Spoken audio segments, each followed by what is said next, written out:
तो आज हम जिस मूवी को एक्सप्लेन करने वाले हैं, ये मूवी काफी ज्यादा संस्कारी है, पर इस मूवी का मेन फोकस संस्कारी पे नहीं, एक अच्छा मैसेज देने में है। आजकल के टाइम पे जो हो रहा है ये मूवी वही बता रही है और इस मूवी से आप सभी लोग रिलेट कर पाओगे, क्योंकि जैसा इस मूवी में होगा वैसा कुछ ना कुछ भाग आपकी जिंदगी का भी होगा पार्ट। जल्दी से वीडियो की चाबी घुमाकर करते हैं मूवी को स्टार्ट। तो मूवी स्टार्ट होती है जहाँ पर एक आदमी और वो आता है अपने एक पुरानी दोस्त के घर के बाहर और उसकी गाड़ी को टो कर लेता है कि तभी वहाँ पर आ जाती है वही लड़की जो कि है इसकी दोस्त, जिसका नाम है मैडी। मैडी इस आदमी से कहती है जिसका नाम है गैरी। वो कहती है, गैरी तुम तो मेरे बचपन के दोस्त हो, तुम आखिर मेरे साथ ऐसा क्यों कर रहे हो? गैरी कहता है, मैं इसमें कुछ भी नहीं कर सकता, तुम्हें प्रॉपर्टी के पूरे टैक्सेस भरने पड़ेंगे, इसलिए मैं तुम्हारी कार ले जा रहा क्योंकि ये कोर्ट का ऑर्डर है। मैडी कहती है, गैरी मैं एक ऊबर ड्राइवर हूँ, मैं पैसा कैसे कमाऊंगी? अगर तुम मेरी दुकान ही छीन लेगा तो मैं टैक्स कैसे भर पाऊंगी? मुझे मालूम है कि तुम मुझसे गुस्से में क्यों कर रहे हो रिएक्ट, क्योंकि मैंने नहीं किया था तुम्हारा प्रपोजल एक्सेप्ट। जी हाँ, दरअसल गैरी ने मैडी को काफी दिनों पहले प्रपोज किया था, पर मैडी ने उसको भाव नहीं दिया, तो गैरी उस बात को भी मन में लिए। और खैर कोर्ट का ऑर्डर तो था ही और अब मैडी के पास कोई और चारा तो था नहीं, तो मैडी क्या करती है, गैरी को अपनी चिकनी चुपड़ी बातों में फंसाने की कोशिश करती है। वो कहती है, गैरी मैंने उस दिन के बाद तुम्हारे बारे में काफी सोचा, मैं जब तुम्हारी उन बातों के बारे में सोच रही थी तब मुझे तुम्हारी वो बातें लग रही थी काफी प्यारी। पर इससे पहले गैरी मैडी की इन चिकनी चुपड़ी बातों से कन्विंस होता, उतने में ही एक लड़का आता है पीछे जिसके साथ मैडी हो रही थी जस्ट 2 मिनट पहले संस्कारी। हाँ, गैरी समझ जाता है कि ये मेरा काट रही है, इसको बस अपनी गाड़ी बचाना है, इसलिए तो थूक के चाट रही है। और जब गैरी देख लेते कि ये लड़का बाहर आ गया तो गैरी कहती है, तो मेरा कजन है। पर भाई साहब ये कजन, एक तो ये यहाँ की लैंग्वेज नहीं जानता और ये आकर सीधा मैडी से लिपटने लगता है। और गैरी तो अब श्योर हो जाता कि यार ये तो कजन नहीं हो सकता, और गैरी मैडी की गाड़ी ले जाता है और बेचारी मैडी को काफी दुख दे जाता है। पर मैडी हार मानने वालों में से नहीं थी। वो अगले दिन गैरी का पीछा करते हुए एक जगह पर जाती है जहाँ पर गैरी कुछ खाने के लिए जाता है, और इतने में ही मैडी गाड़ी के अंदर बैठकर भागने की कोशिश करती है, पर वो भाग नहीं पाती और गैरी ये देख लेता है और अब मैडी को पुलिस ले जाती है। पर यहाँ से एक आदमी मैडी को छुड़ा लेता है। दरअसल ये आदमी मैडी को जानता है। अब मैडी ने जो हरकत करी थी इसकी वजह से मैडी का लाइसेंस उससे ले लिया गया और अब उसको 1 सितंबर तक सभी अपने टैक्सेस भरने पड़ेंगे। अब मैडी की कार तो छिन गई, पर बेचारी को कुछ ना कुछ तो करना पड़ेगा, तो वो एक छोटे मोटे बार में जॉब करने लगती है। अब बार में काम करती है तो भाई सब लोग भी थोड़े आड़े टेढ़े आते, तो वैसे लोगों से मैडी का पाला पड़ता ही रहता। पर मैडी भी किसी से कम थोड़ी ना थी, वो भी शेर के ऊपर सवा शेर थी। अब मैडी यहाँ पर अपनी दोस्त के साथ बैठकर एक सेकंड हैंड कार ढूंढ रही होती है ऑनलाइन। ये लड़की मैडी की दोस्त होती है जो कि इस समय प्रेग्नेंट है और इसका हस्बैंड ये रहा जो कि अंडरस्टैंड बातें करता। तभी यहाँ पर मैडी को एक कार मिलती है, पर जो इंसान ये कार बेच रहा है वो पैसे में नहीं बेच रहा। उस आदमी का कहना है कि ये कार आपको मैं फ्री में दूंगा, बस इस कार को पाने के लिए आपको मेरे बेटे को डेट करना पड़ेगा जिसकी उम्र 19 साल है। आपको बस उसके साथ अच्छे से रहना है और बस एक बार उसके साथ संस्कारी होना है। ये 19 साल का लड़का बहुत ही ज्यादा है शाय, और उसके लिए हमको चाहिए एक टीनेज गर्ल जो कि उसको समझ पाए। मतलब सीधी सीधी बात यह है कि उस 19 साल के लड़के को अपने शाय स्वभाव से बाहर निकालना है और एक बार संस्कारी होना है बस, और आपको कार मिल जाएगी। मैडी की दोस्त कहती है, कौन सी बड़ी बात है, मैं तो जिसके साथ पहली बार डेट में गई थी मैं पहले ही दिन उसके साथ संस्कारी हो गई थी। और यहाँ पर इस औरत का पति कहता है कि शर्म कर, हम लोगों की शादी हो गई और तो दूसरे लड़के के बारे में बात कर रही। तब मैडी कहती है, बे साबुन स्लो वाले पंटी, वो तेरे ही बात कर रही। अब देखो मैडी को एक कार की जरूरत थी क्योंकि उसको अपना घर बचाना था, क्योंकि वो घर था उसकी माँ का और उस घर से उसकी काफी यादें जुड़ी है। तो अगले दिन मैडी हॉट से कपड़े पहनकर उसी घर की तरफ जाती है जिस घर के मालिक ने ये ऑफर दिया था। वो पहन के जाती है स्केटिंग बोर्ड, जिससे मैडी की रफ्तार काफी बढ़ जाती, पर चढ़ाई चढ़ने में उसकी लंका लग जाती और वो उस घर की कार को देखकर काफी खुश होती है जो उसको मिल सकती है अगर वो टास्क पूरा कर लेगी। और तभी यहाँ पर मैडी को मिलते हैं ये दोनों जो कि हैं हस्बैंड और वाइफ, और वो 19 साल का लड़का है इन्हीं दोनों का बेटा जो काफी शाय रहता, जो कि फील करता है लड़कियों से बात करने में काफी ज्यादा अनकंफर्टेबल, जो कि 19 साल का है पर अभी तक उसमें लगा है कभी न संस्कारी होने वाला लेबल। और इन दोनों को ही है काफी प्यारा अपना सन, और ये दोनों ही चाहते हैं कि जल्दी से उनका सन करे अपना उद्घाटन।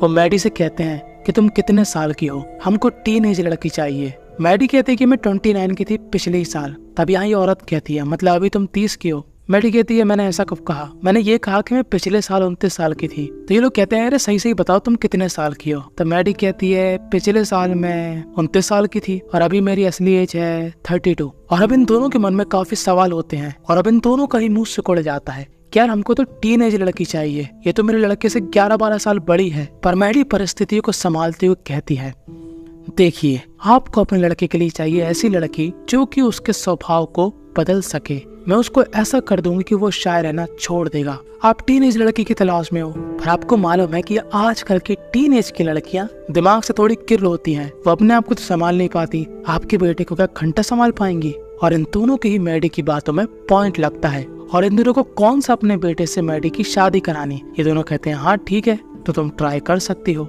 और अब हमको दिखाया जाता है इन दोनों की संतान का चेहरा, जिसके लिए इतने सारे ऑफर लगाए गए। अब आप में से कई लोग ऐसा सोच रहे होंगे काश ऐसी किस्मत मेरी भी होती, मेरे भी माँ बाप मेरे लिए कुछ ऐसी ही जुगाड़ करते तो मजा ही आ जाता।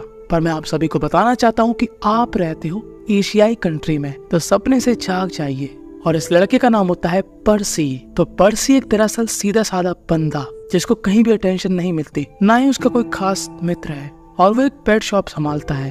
तभी यहाँ पर प्रकट होती है मैडी। मैडी कहती है कि मुझको एक कुत्ता चाहिए, पर मुझे वो कुत्ता सिर्फ इसी लड़के से चाहिए। और मैडी स्टार्टिंग से ही पर्सी को काफी तगड़ी वाली लाइन देती है, पर पर्सी इन सब चीजों को समझ नहीं पाता।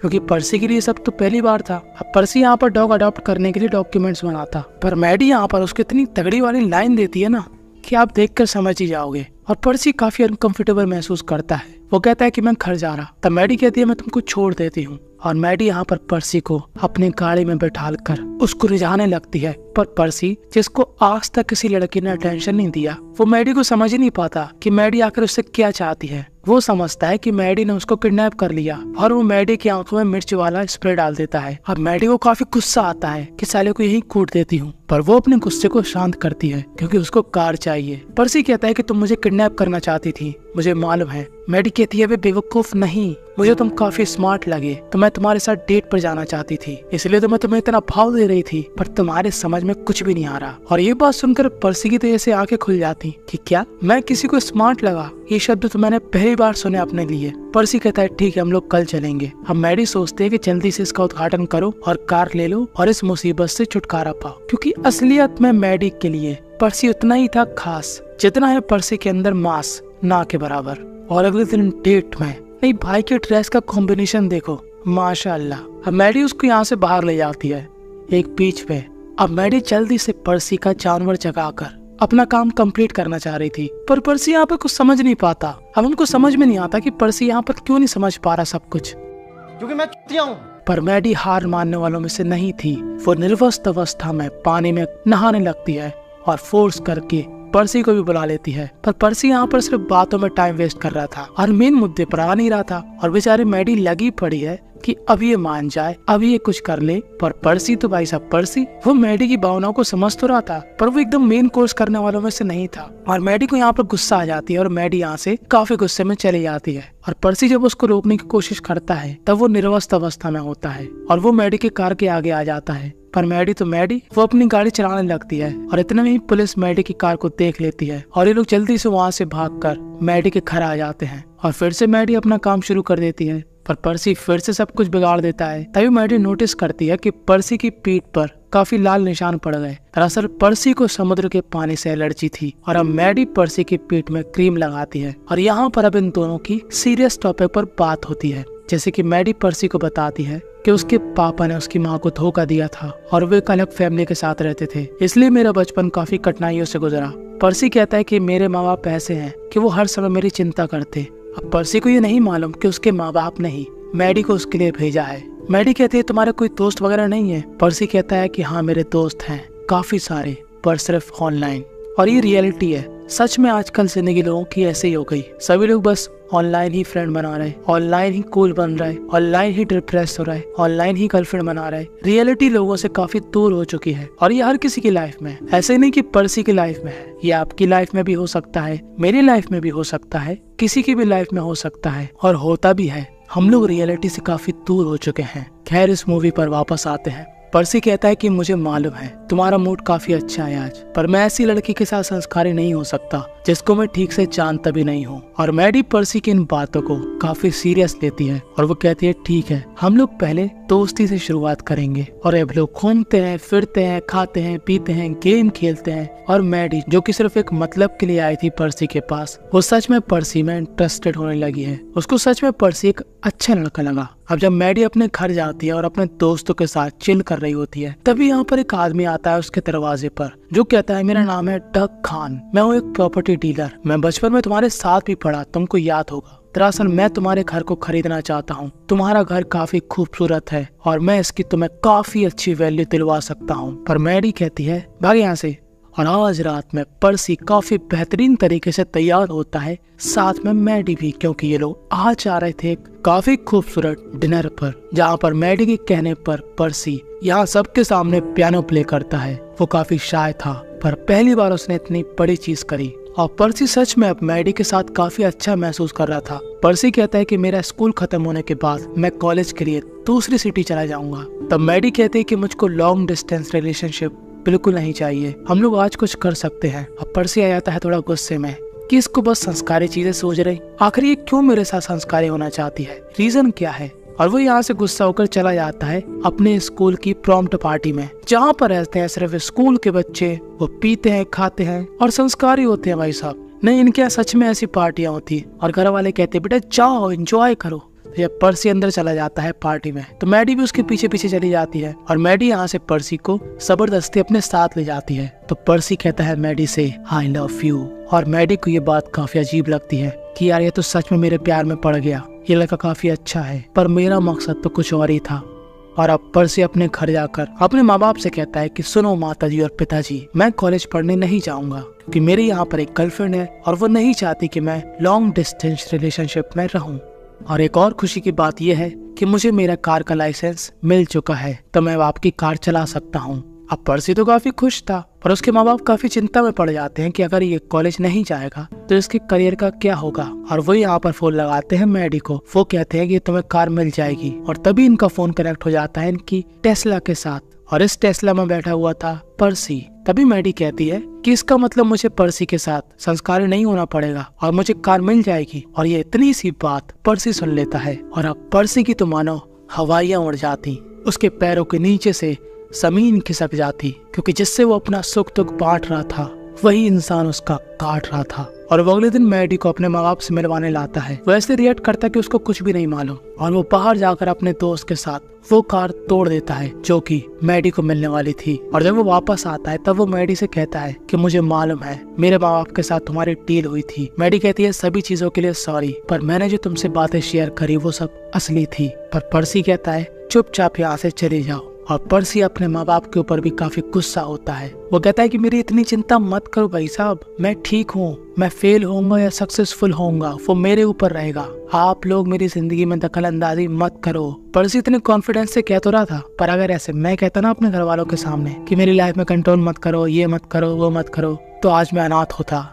तो अब मैडी जो कि काफी दुखी है, अब उसको कार तो मिल गई पर उसने एक प्यारे से लड़के का दिल तोड़ा। पर अब वो अपनी उस टूटी हुई कार से एक नहीं दो जॉब करती है, सब कुछ संभालती है और अपने सारे टैक्स भर देती है। पर अभी भी मैडी काफी बुरा फील कर रही थी जो उसने पर्सी के साथ किया, और वो काफी दिनों बाद पर्सी से फिर से मिलने जाती है। और वो पर्सी से कहती है कि मैंने तुमसे जो भी शेयर किया वो सब कुछ सही था, मैं तुम्हें उल्लू नहीं बना रही थी। अब पर्सी काफी गुस्से में था यहाँ पर मैडी उसको मनाने की कोशिश करती है और कहती है कि देखो मेरी भी काफी मजबूरियां थी, मेरा घर मुझसे छिन जाता इसलिए मुझको ये सब करना पड़ा, पर तुम एक काफी अच्छे लड़के हो, जैसा मैंने सोचा था मैं तुम्हारे साथ वैसा तो नहीं कर पाई क्योंकि तुम मुझको एक सच्चे इंसान लगे और हम दोनों काफी अच्छे दोस्त बन सकते हैं। और पर्सी इस बात को एक्सेप्ट करता है और मैडी को माफ कर देता है। और मैडी जब अपने घर जाती है तब वो अपने दोस्त को एक काफी बड़ा सरप्राइज देती है। दरअसल मैडी ने अपनी दोस्त को बिना बताए उसके हस्बैंड को अपना ये घर बेच दिया,